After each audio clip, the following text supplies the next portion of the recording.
The heavy oak door didn't just close. It slammed against Emilia's shoulder with enough force to make her stumble.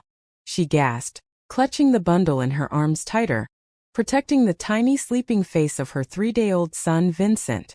Her boots slipped on the icy porch, and she fell hard onto her knees. The cold was instant.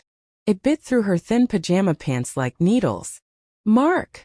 she screamed, scrambling to turn back to the house. She pounded on the wood with her free hand. "Mark, please. Not tonight. It's freezing." "He's just a baby." The door cracked open, but only a few inches. The warmth from inside spilled out, teasing her. It smelled like roasting meat and expensive perfume, the smell of the dinner party she wasn't allowed to attend. Mark's face appeared in the gap. He didn't look sad.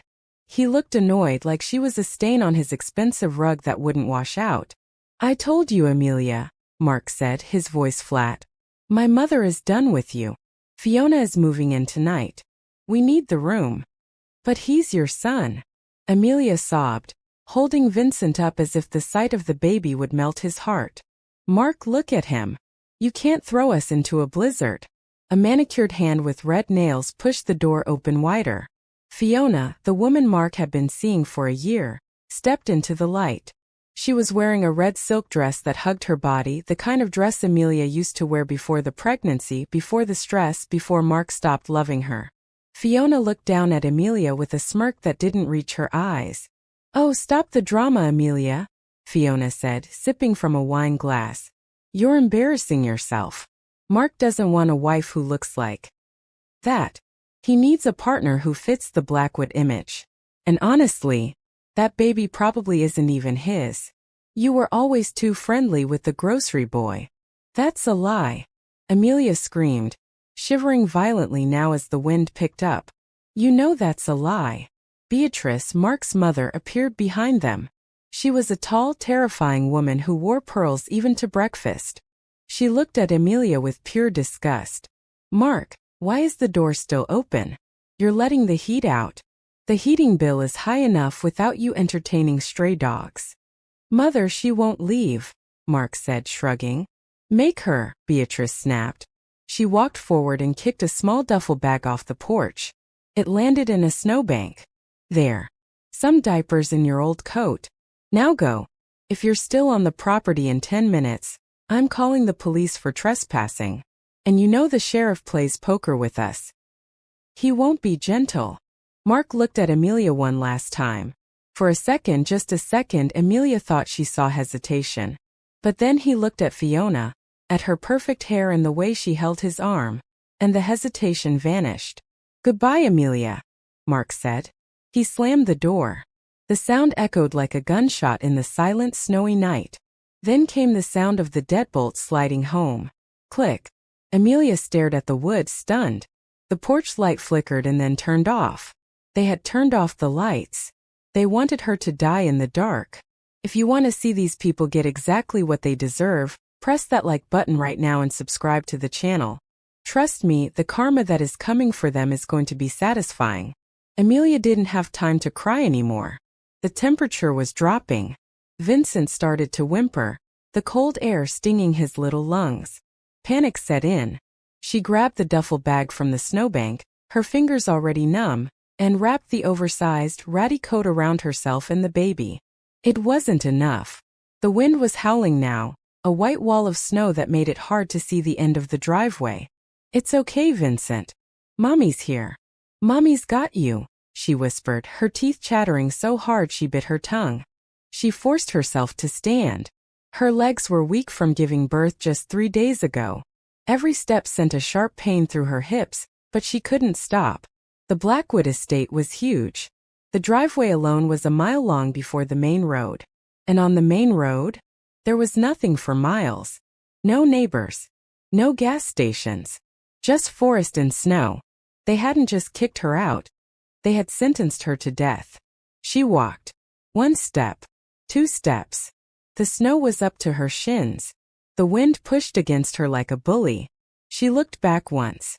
The mansion was glowing warm and yellow in the distance. She could imagine them inside. Beatrice laughing, Mark pouring wine. Fiona touching her stomach and lying about a baby she probably didn't even have. They were warm. They were happy. And they didn't care if she lived or died. I hate them, she hissed into the wind. I hate them so much. 20 minutes passed. Or maybe an hour. Emilia couldn't tell. Her feet were like blocks of ice. She couldn't feel her toes. Her vision started to get blurry at the edges. She stumbled, falling face-first into the snow. She managed to twist her body at the last second so she landed on her back, keeping Vincent safe. The baby was screaming now, a high-pitched wail of distress. I'm sorry, Emilia wept, looking up at the dark sky. I'm so sorry, Vincent. I failed you. She tried to get up, but her limbs wouldn't listen. They were too heavy. The cold was starting to feel warm. A dangerous sign. She closed her eyes. Just for a second, she thought. Just a little rest. Then light. Bright, blinding white light cut through her eyelids. A low rumble shook the ground beneath her. Emilia forced her eyes open. A pair of headlights was staring right at her. A car? No, not a car. A monster. A massive black vehicle was barreling down the private road toward the estate. It screeched to a halt just inches from her boots. Then a second car stopped behind it. Then a third. It was a convoy. Doors flew open. Men in black suits jumped out into the snow, ignoring the cold. They didn't look like police. They looked like the Secret Service. Ma'am, we found her. She's here.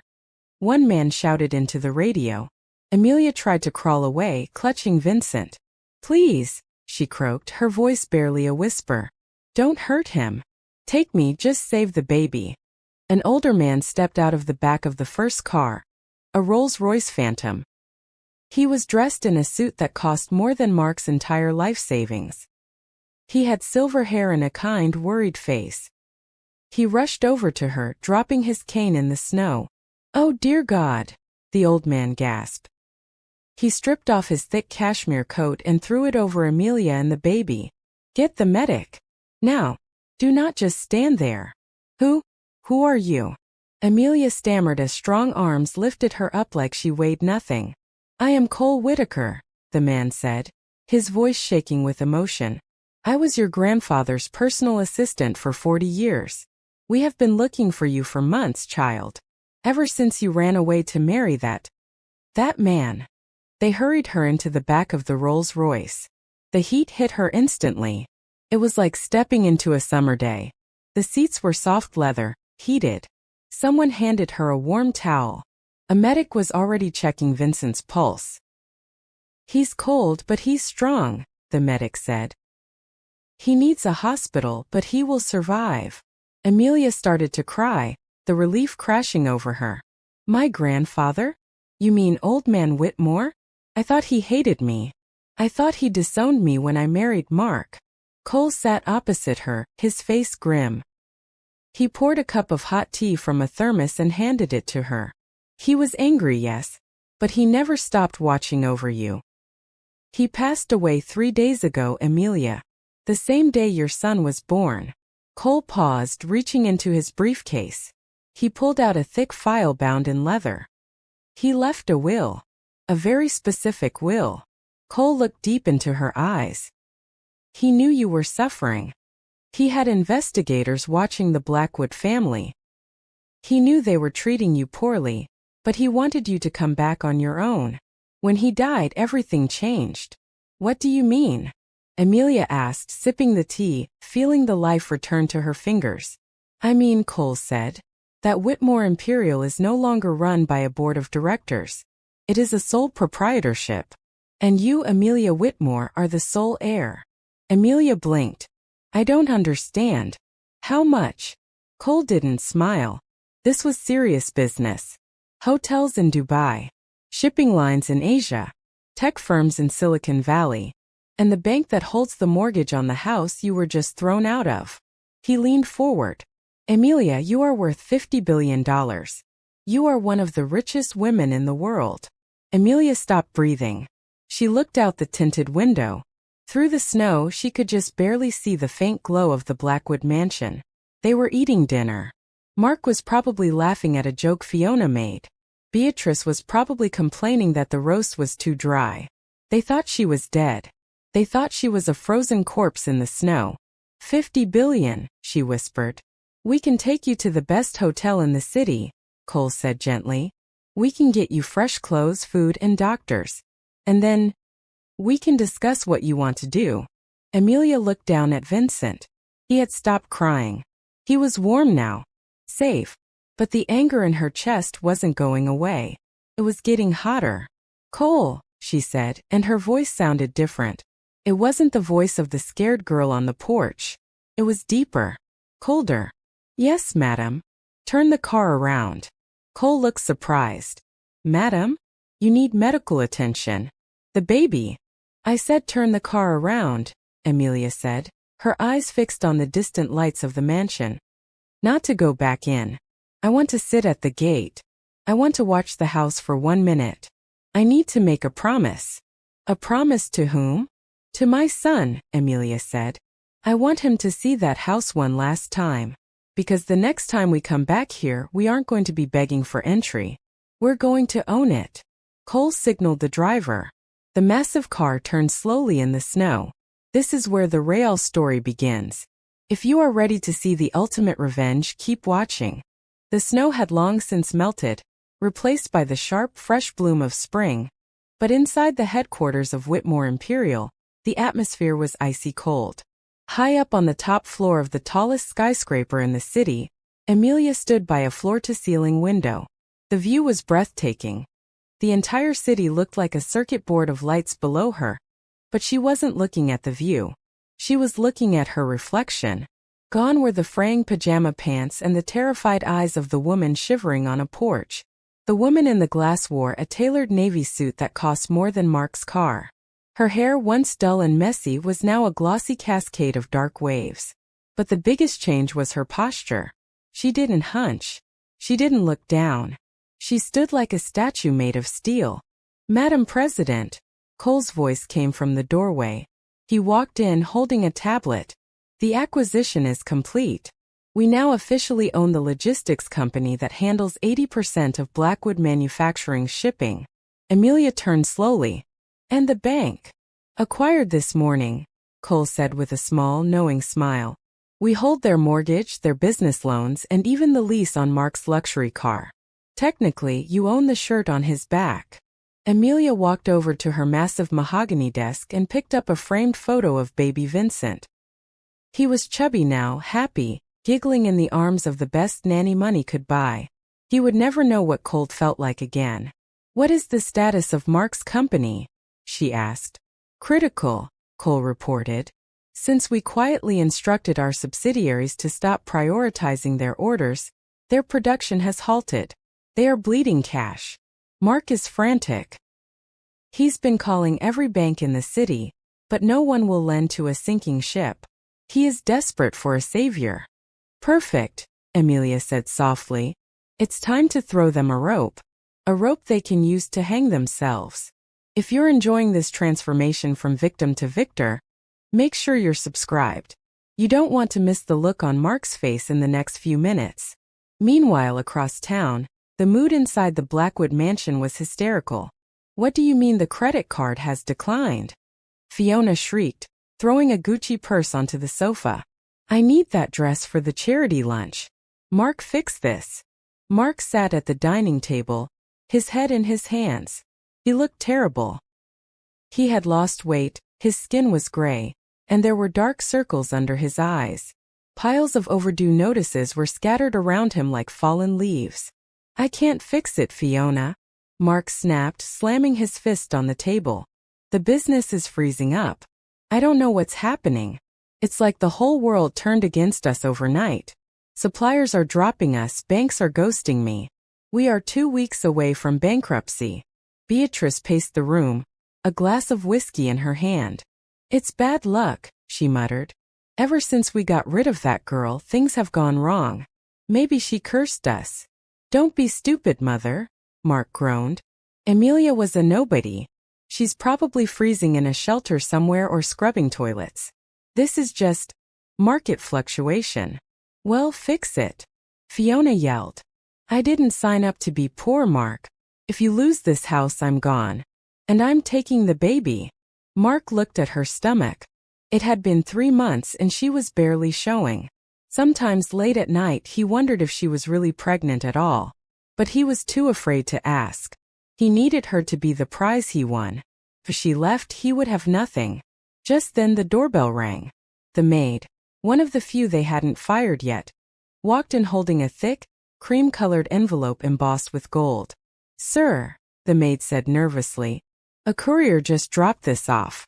It requires a signature." Mark grabbed the envelope. He ripped it open. Inside was a card made of heavy, expensive cardstock. The edges were dipped in real gold leaf. "You are cordially invited," Mark read aloud, his voice trembling, "to the annual Whitmore Imperial Winter Gala, hosted by the newly appointed CEO." Beatrice froze. Whitmore Imperial? The global conglomerate? We've never been invited to their events. That's for billionaires, not millionaires. Mark's eyes scanned the card rapidly. Listen to this note at the bottom. We are looking for new manufacturing partners in the region. We hear Blackwood manufacturing has potential. Silence filled the room. Then chaos. They want to partner with us. Mark shouted, jumping up, the chair clattering behind him. This is it. This is a miracle. The Whitmore Imperial has deeper pockets than God. If we get a contract with them, we're saved. We'll be richer than ever. Fiona snatched the invite. The gala is tonight? At the Grand Hotel? Mark, we have to go.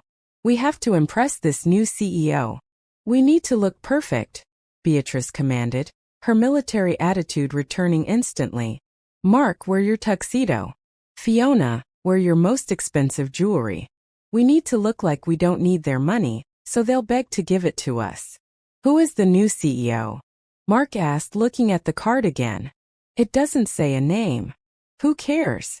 Fiona laughed, already heading for the stairs. Probably some old, dusty man who likes pretty girls. Leave him to me. Mark felt a wave of relief so strong he almost cried. He walked to the window and looked out at the driveway. The same driveway where he had pushed Emilia out 3 months ago. He didn't feel guilt. He felt vindicated. See, he whispered to himself. I made the right choice. I'm a winner. Winners always land on their feet. Little did he know, the ground beneath his feet was already gone. 5 hours later, the grand ballroom of the city's most luxurious hotel was buzzing. The air smelled of expensive lilies and old money. The guests were the elite of the elite: senators, oil tycoons, tech giants.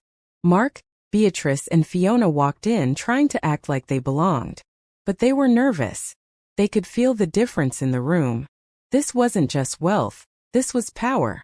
Keep your head up, Beatrice hissed at Mark. Stop sweating. I can't help it, Mark whispered. Everyone is looking at us. They're looking at me, Fiona said, preening in her silver gown. Obviously. They made their way to the bar, grabbing champagne. Mark scanned the room, looking for anyone who looked like a CEO. Where is he? We need to make contact before anyone else does. Suddenly, the lights in the massive ballroom dimmed. The murmur of conversation died down instantly. A spotlight hit the top of the grand velvet staircase at the far end of the room. A voice boomed over the speakers.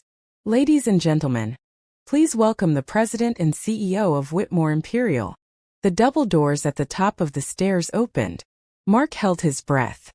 He expected an old man in a suit. He expected a boring corporate figurehead. Instead, a woman stepped out. She was wearing a gown of crushed black velvet that seemed to absorb the light, cut low at the shoulders, with a slit that ran up her leg. Around her neck sat a diamond necklace so large it looked heavy. Her hair was pulled back, revealing a face of striking, terrifying beauty.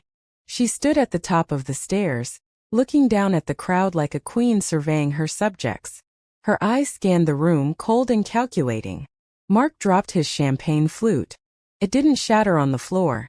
It hit the carpet with a dull thud, spilling sticky liquid over his polished shoes. But he didn't notice. He couldn't move. He couldn't breathe. Beatrice grabbed his arm, her nails digging into his skin. Mark, she wheezed. Mark, is that? No, Fiona laughed nervously, her voice high and shrill. It can't be. That's impossible. That looks like. The woman began to descend the stairs. Every step was deliberate. Every click of her heels was a countdown. The crowd parted for her like the Red Sea. She wasn't smiling. She was walking with a predator's focus, and she was heading straight for them. It's Emilia, Mark whispered, his brain struggling to process the visual data. It's Emilia. It can't be Emilia. Beatrice hissed. Emilia is a homeless rat. That woman is wearing $1 million around her neck. But as she got closer, there was no denying it. The eyes. Those were the same eyes that had pleaded with them on the porch. But the begging was gone. In its place was something far more dangerous. Emilia stopped 5 feet away from them. A silence stretched between them, heavy and suffocating. The guests nearby sensed the tension and leaned in, hungry for drama. Emilia took a sip of sparkling water from a crystal glass held by a waiter who had appeared at her elbow. She looked Mark up and down, her expression one of mild amusement. Mr. Blackwood, she said. Her voice was smooth, cultured, and commanding. I see you received my invitation. I'm surprised you could afford the gas to get here. Mark's mouth opened and closed like a fish. Emilia? But how? You're the CEO. Surprised. Emilia raised an eyebrow. You shouldn't be. You always said I was taking up space. So I decided to buy the whole building. Fiona stepped forward, trying to regain control. Listen here, you. Whatever this is, you can't just walk in here and pretend to be someone important. Mark, tell her. Tell her she's trash. The room went deadly silent. Security guards shifted in the shadows, ready to pounce. Emilia didn't get angry. She didn't scream. She just laughed. A low, dark laugh that sent a shiver down Mark's spine. Oh, Fiona, Emilia said, stepping closer until she was whispering right in the other woman's face. I don't need to pretend. But you? You're wearing a fake diamond, your dress is a rental, and your pregnancy seems to be disappearing. Who is really the trash here? Fiona gasped, covering her chest. Mark, Emilia said, turning her attention back to her husband. You came here for money, didn't you? You came here because your factory is dying and you need a loan. Mark nodded, tears of confusion and hope welling in his eyes. He saw a chance. He was delusional enough to think he still had power over her. Emilia, baby, please. We made a mistake. I was stressed. I never wanted to hurt you. If you have money now, we can be a family again. Think of Vincent. I'm his father. Emilia's face hardened into stone. The temperature in the room seemed to drop 10 degrees. His father, she repeated loud enough for the investors nearby to hear. You aren't a father. A father protects his family. You threw a 3-day-old infant into the snow to die so you could move your mistress into my bed. Gasps erupted around the room. Phones came out. People were recording. That's a lie. Beatrice shrieked. She walked out. Did I? Emilia snapped her fingers. The giant screen behind her, usually used for stock presentations, flickered to life. I have security footage from the porch, Mark, Emilia said coldly. Would you like me to play it for your potential investors? Or shall we skip to the part where I ruin you? Mark fell to his knees. Emilia, please. Don't do this. I'm not doing anything, Mark, she said, reaching out a hand. Cole Whitaker stepped forward and placed a document in it. I'm just conducting business. She held up the paper. This is the deed to the Blackwood estate. And this, she held up another paper, is the foreclosure notice. What? Mark choked out. I own your house, Mark. I own your debt. And as of, she checked her diamond-encrusted watch. 5 minutes ago, I have decided to call in that debt in full. She leaned down, her face inches from his. You have nothing. You are nothing. And now you're going to know exactly how cold it feels to be thrown out. Mark stared at the papers scattered on the plush carpet around his knees. The bold black letters of the foreclosure notice seemed to mock him. Notice to vacate. Immediate effect. He reached out a trembling hand to touch them, as if hoping they were a hallucination. but the paper was cold and real. "This can't be legal," Beatrice screeched, her face flushing a deep, ugly red. She turned to the crowd, waving her arms frantically. "You're all witnesses. She's stealing our home. She's a thief. Someone call the police." But no one moved to help. The room, filled with the city's most powerful people, just watched. They were sharks and they smelled blood. They knew who held the power now, and it wasn't the screaming woman in last season's Pearls. It was the woman in black velvet standing calmly on the stairs. Emilia didn't even look at Beatrice. She signaled to a large man in a dark suit standing by the wall. "Chief of Security, please escort these trespassers off the premises. And make sure they are removed from the Blackwood estate by midnight. I have a demolition crew coming tomorrow to tear down the master bedroom. I don't like the decor." "Demolition?" Mark choked out, looking up at her. "That's my room. That's where I grew up." "It was a room where you planned how to destroy me," Emilia said, her voice devoid of pity. "Now it's just a pile of bricks." "Emilia, wait." The voice came from Fiona. The mistress pushed Mark aside, stepping over his legs to get closer to the stairs. She forced a smile, her eyes wide and desperate. "Emilia, listen. I didn't know. Honest. Mark told me you were crazy. He told me you were abusive. I'm a victim here too. Us girls have to stick together, right?" Emilia tilted her head, studying Fiona like she was a bug under a microscope. "Stick together? Like you stuck by me when I was begging for a blanket for my newborn? Or like you were stuck by Mark just now?" Fiona faltered. I was manipulated. Look, I can help you. I know where Mark hides his offshore accounts. I know about tax evasion. Just don't kick me out on the street. I'm pregnant, remember?" Mark scrambled to his feet, grabbing Fiona's arm. "Fiona, what are you doing? You're carrying my air." Fiona ripped her arm away, her face twisting into a snarl. "Get off me, you loser. There is no air. I lied to trap you because I thought you were rich.